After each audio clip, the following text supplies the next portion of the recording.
Good day everyone, especially to you Coach Jude. My name is Angeles Cristel Antonia V, the little teacher of Study Hub number 2. So today, I'll be talking about the topic number 5, which is the learner-centered lesson plan. Specifically, the difference between a detailed lesson plan and a daily lesson log. So before that, let me first give you the intended learning outcomes. So after watching this video presentation, you are expected to first, identify the different parts, functions, and characteristics of a learner-centered lesson plan. Second is to compare and contrast and explore learner-centered lesson plan with a teacher or content-centered lesson plan. Third is to crop a lesson plan chunk, emphasizing the use of a selected strategy. And lastly is to implement and design lesson plan chunk and to appropriately chosen or selected strategy in response to learners' diverse needs, learning styles, and backgrounds. So those are the intended learning outcomes that the students are expected to learn in after watching this video presentation. So going back, I am now giving you the difference between the detailed lesson plan and a daily lesson log.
Good day, everyone. Special news na youth. I'm Kyla Sara. So, on topic, this is I discuss um, the topic 5 is part there is part of learner centered lesson plan.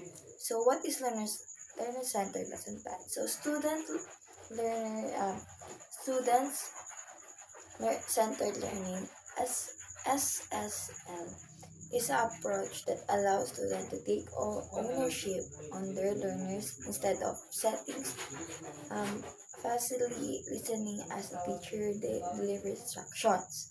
So the roles here are the students conduct, uh, construct own knowledge. The teacher facilitates learner as a scaffold support. So there are five there are five parts of lesson plan. First is one objective, subject matter, procedure, remarks, and reflection. So first is objective. So objective is the lesson plan. Objective are plain statements that defines what students are effective to know, understand, or able to do by the end of the end of the lesson. So they serve as a round map for teachers, ensuring that instructions focus on specific learning outcomes and allow students to understand what they are expected to achieve. So in the context of the lesson plan, you can um, you can use the SMART, the SM8RT, ERT, um, uh, crif- uh, crit- yeah, situational to determine your lesson object. So first is what is the S? S is the specific, M is measurable, A is attainable, R is receives, T is time phase. So is the object specific or is the object measurable or is the object attainability by all students? Is the object of relevant to your class and students? Is object to based on the align with your syllable. So first object is the contact standard performance standard, learning competence, knowledge, cognitive skills, psychomotor, attitude, affective domain. So second is object matter.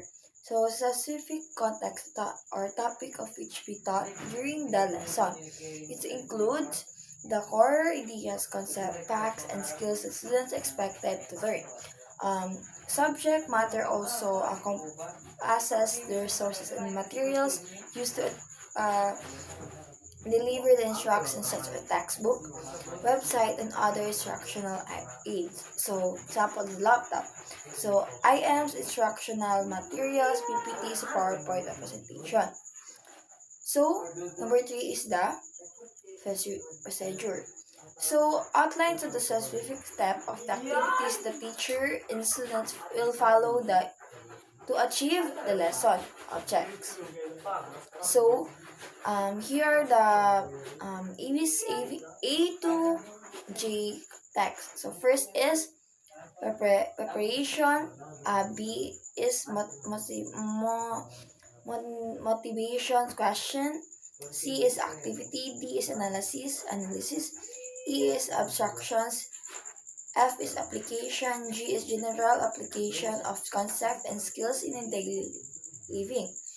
So H is general gen, generalization. I is evaluation. J is additional activities for application of remediation assessment.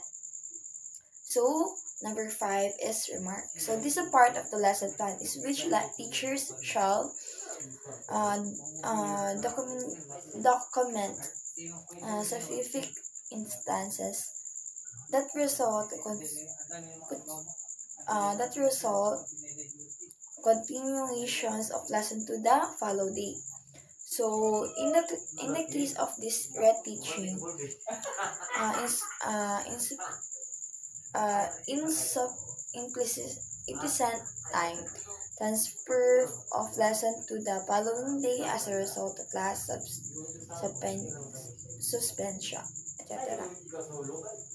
So, number five, reflection. So, a crucial process where educators analyze and evaluate their teaching students' learning and the overall effectiveness of the lesson. So, the systematic reviewing process to help teacher identifying areas for improvement, define the teaching strategies, and tailor instructions to better meet students' needs. So, here are the reflection. And here are the reference of the. Thank you.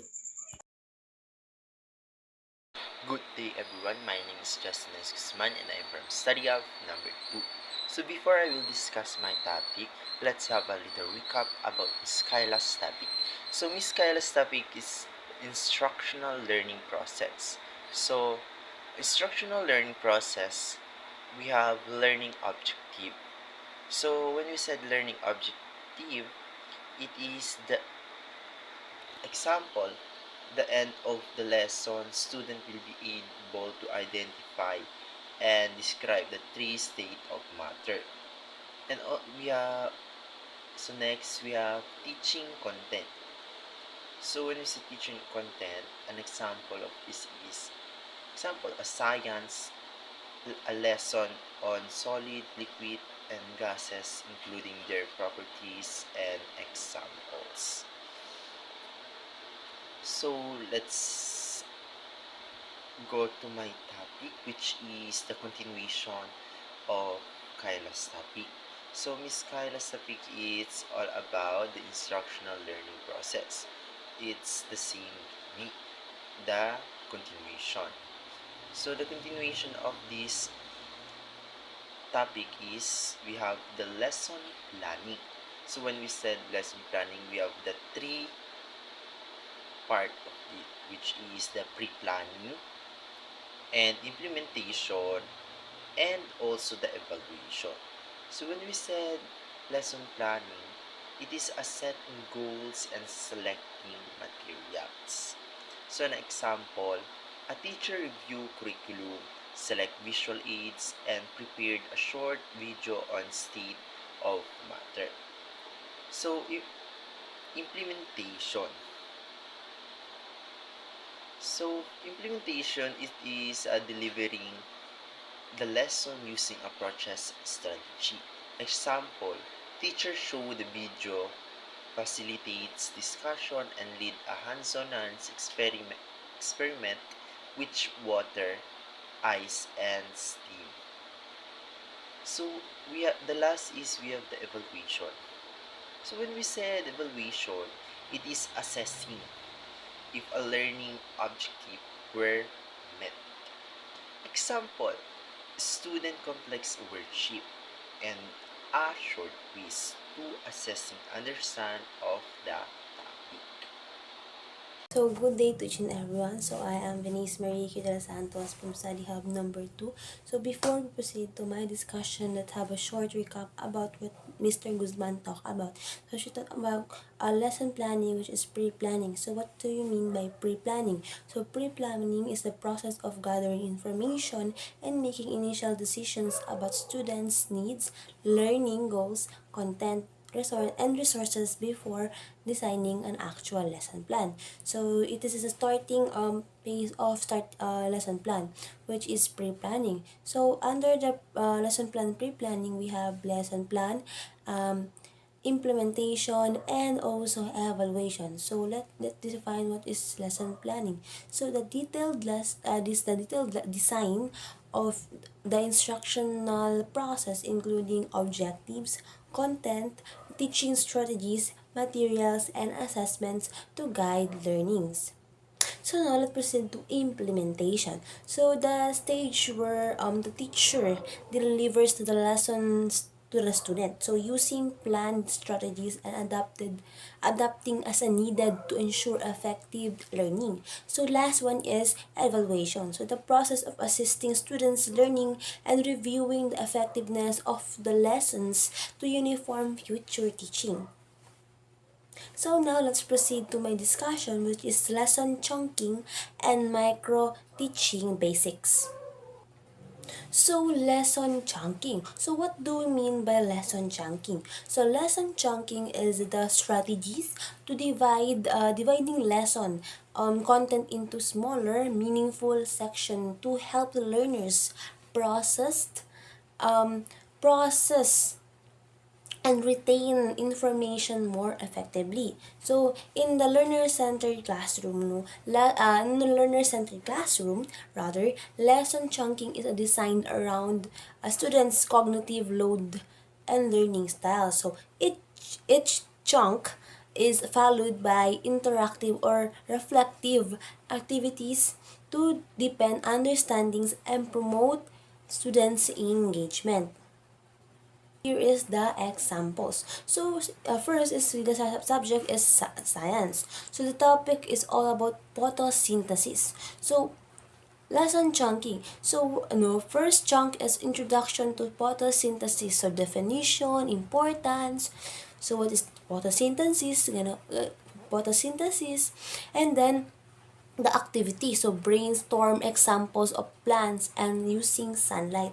So now in chunk 2 is process. So how sunlight, water, carbon dioxide, glucose, and oxygen form into a how does the process or the sunlight, water, carbon dioxide, and glucose and oxygen.